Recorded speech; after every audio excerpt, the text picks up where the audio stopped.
Ten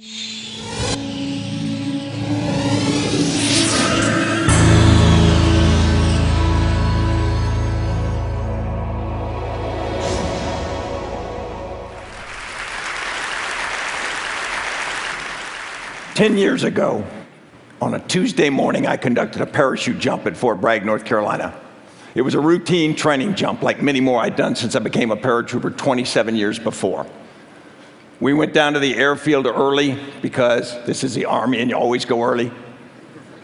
You do some routine refresher training and then you go to put on your parachute.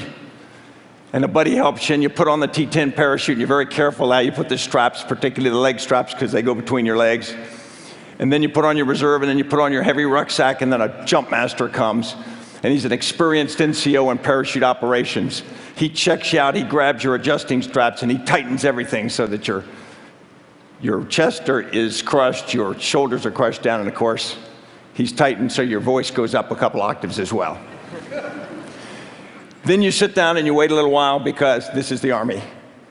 Then you load the aircraft and then you stand up and you get on and you kind of load lumber to the aircraft like this in a line of people and you sit down on canvas seats on either side of the aircraft and you wait a little bit longer because this is the Air Force teaching the Army how to wait. Then you take off. And it's painful enough now, and I think it's designed this way, it's painful enough so you want to jump. You didn't really want to jump, but you want out. So you get in the aircraft, you're flying along, and at 20 minutes out, these jump masters start giving you commands. They give 20 minutes, that's a time warning. You sit there, okay. Then they give you 10 minutes, and of course you're responding with all of these, and that's to boost everybody's confidence, to show that you're not scared. Then they give you, get ready. Then they go, outboard personnel, stand up. If you're an outboard personnel, you stand up. If you're an inboard personnel, stand up. And then you hook up, and you hook up your static line. And at that point, you think, hey, guess what? I'm probably going to jump. There's no way to get out of this at this point. You go through some additional checks, and then they open the door. And this was that Tuesday morning in September, and it was pretty nice outside, so nice air comes flowing in. The jump masters start to check the door. And then when it's time to go, a green light goes, and the jump master goes, go. The first guy goes, and you're just in line, and you just kind of lumber to the door. Jump is a misnomer. You fall. You fall outside the door. You're caught in the slipstream, but the first thing you do is you lock into a tight body position. Head down on your chest, your arms extended, put over your reserve parachute. You do that because 27 years before, an airborne sergeant had taught me to do that. I have no idea whether it makes any difference, but he seemed to make sense. And I wasn't going to test the hypothesis that he'd be wrong. And then you wait for the opening shock for your parachute to open. If you don't get an opening shock, you don't get a parachute, you get a whole new problem set. But typically you do. Typically it opens. And of course, that's if your leg straps aren't set right at that point, you get another little thrill. Boom. So then you look around. You're under academy, you say, this is good. Now you prepare for the inevitable. You are going to hit the ground. You cannot delay that much. And you really can't decide where you hit very much because they pretend you can steer, but you're being delivered. So you look around where you're going to land, you try to make yourself ready, and then as you get close, you lower your rucksack below you on a lowering line so that it's not on you when you land, and you prepare to do a parachute landing fall. Now the Army teaches you to do 5 points of performance. The toes of your feet, your calves, your thighs, your buttocks, and your push-up muscle. And it's this elegant little land, twist, and roll, and that's not going to hurt. In 30-some years of jumping, I never did one. I always landed like a watermelon out of a third-floor window. And as soon as I hit, the first thing I did is I'd see if I'd broken anything I needed. I'd shake my head, and I'd ask myself the eternal question, why didn't I go into banking?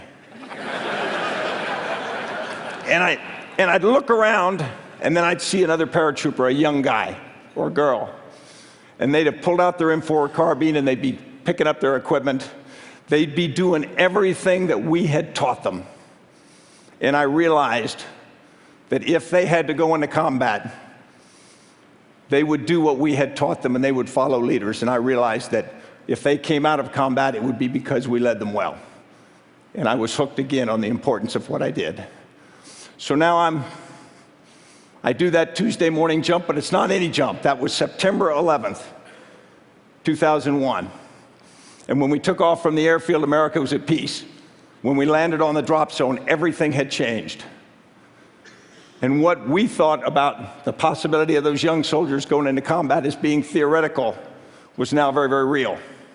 And leadership seemed important. But things had changed. I was a 46-year-old brigadier general. I'd been successful, but things changed so much that I was going to have to make some significant changes, and on that morning I didn't know it. I was raised with traditional stories of leadership, Robert E. Lee, John Buford at Gettysburg. And I also was raised with personal examples of leadership. This was my father in Vietnam. And I was raised to believe that soldiers were strong and wise and brave and faithful. They didn't lie, cheat, steal, or abandon their comrades. And I still believe real leaders are like that.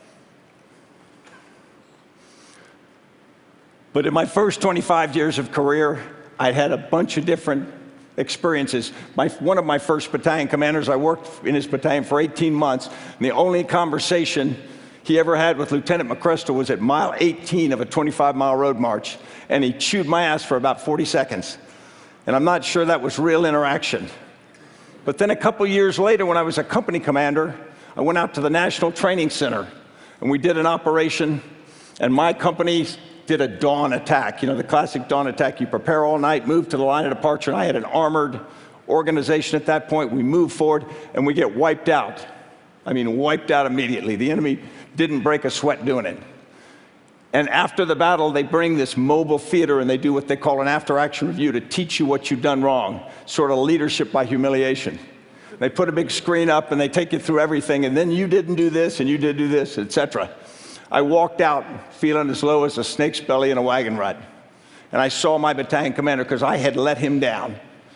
And I went up to apologize to him, and he said, "Stanley, I thought you did great." And in one sentence, he lifted me, put me back on my feet, and taught me that leaders can let you fail and yet not let you be a failure. When 9/11 came, 46-year-old Brigadier General McChrystal sees a whole new world. First, the things that are obvious that you're familiar with. The environment changed, the speed, the scrutiny, the sensitivity of everything now is so fast, sometimes it evolves faster than people have time to really reflect on it. But everything we do is in a different context. More importantly, the force that I led was spread over more than 20 countries. And instead of being able to get all the key leaders for a decision together in a single room and look them in the eye and build their confidence and get trust from them, I'm now leading a force that's dispersed. And I've got to use other techniques. I've got to use video teleconferences. I've got to use chat. I've got to use email. I've got to use phone calls. I've got to use everything I can, not just for communication, but for leadership. A 22-year-old individual operating alone thousands of miles from me has got to communicate to me with confidence. I have to have trust in them and vice versa, and I also have to build their faith. And that's a new kind of leadership for me. We had one operation where we had to coordinate it from multiple locations. An emerging opportunity came, didn't have time to get everybody together. So we had to get complex intelligence together. We had to line up the ability to act. It was sensitive. We had to go up the chain of command, convince them that this was the right thing to do, and do all of this on electronic medium. We failed. The mission didn't work. And so now what we had to do is I had to do reach out to try to rebuild the trust of that force, rebuild their confidence, me in them and them in me, and our seniors in us as a force, all without the ability to put a hand on a shoulder. Entirely new requirement. Also, the people had changed. You probably think that the force that I led was all steely-eyed commandos with big knuckled fists carrying exotic weapons. In reality, much of the force I led looked exactly like you. It was men, women, young, old, not just from military, from different organizations, many of them detailed to us just on a handshake. And so instead of giving orders, you're now building consensus and you're building a sense of shared purpose. Probably the biggest change was understanding that the generational difference, the ages had changed so much. I went down to be with a Ranger platoon on an operation in Afghanistan. And on that operation, a sergeant in the platoon had lost about half his arm throwing a Taliban hand grenade back at the enemy after it landed in his fire team. We talked about the operation, and then at the end I did what I often do with a force like that. I asked, where were you on 9/11? And one young Ranger in the back, his hair's tousled and his face is red and windblown from being in combat in the cold Afghan wind. He says, sir, I was in the 6th grade. And it reminded me that we're operating a force that must have shared purpose and shared consciousness, and yet he has different experiences, in many cases a different vocabulary, a completely different skill set in terms of digital media than I do and to many of the other senior leaders. And yet we need to have that shared sense. It also produced something which I call an inversion of expertise, because we had so many changes at the lower levels in technology and tactics and whatnot, that suddenly the things that we grew up doing wasn't what the force was doing anymore. So how does a leader stay credible and legitimate when they haven't done what the people you're leading are doing? And it's a brand new leadership challenge, and it forced me to become a lot more transparent, a lot more willing to listen, a lot more willing to be reverse mentored from lower. And yet, you're not all in one room. Then another thing, there's an effect on you and on your leaders. There's an impact. It's cumulative. You don't reset or recharge your battery every time. I stood in front of a screen one night in Iraq with one of my senior officers, and we watched a firefight from one of our forces. And I remembered his son was in our force. And I said, John, where's your son? And how is he? And he said, sir, he's fine, thanks for asking. I said, where is he now? And he pointed at the screen. He says, he's in that firefight.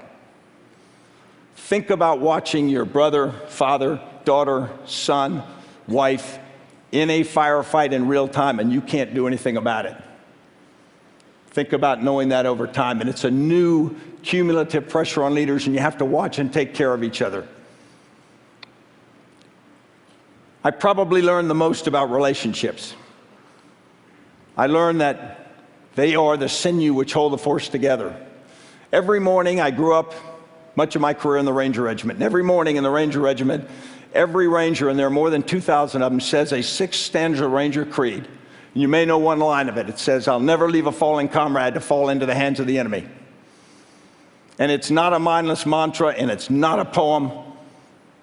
It's a promise. Every Ranger promises every other Ranger, no matter what happens, no matter what it costs me, if you need me, I'm coming. And every Ranger gets that same promise from every other Ranger. Think about it, it's extraordinarily powerful. It's probably more powerful than marriage vows. And they've lived up to it, which gives it special power. And so the organizational relationship that bonds them is just amazing. And I learned personal relationships were more important than ever. We were in a difficult operation in Afghanistan in 2007, and an old friend of mine that I had spent many years, various points in my career with, godfather to one of their kids,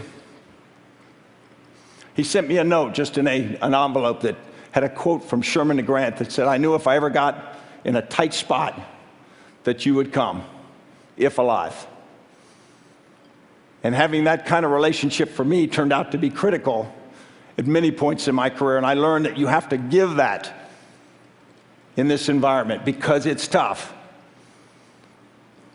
That was my journey. I hope it's not over. I came to believe that a leader isn't good because they're right. They're good because they're willing to learn and to trust. This isn't easy stuff. It's not like that electronic abs machine where 15 minutes a month you get washboard abs. And it isn't always fair. You can get knocked down, and it hurts, and it leaves scars. But if you're a leader, the people you've counted on will help you up. And if you're a leader, the people who count on you need you on your feet. Thank you.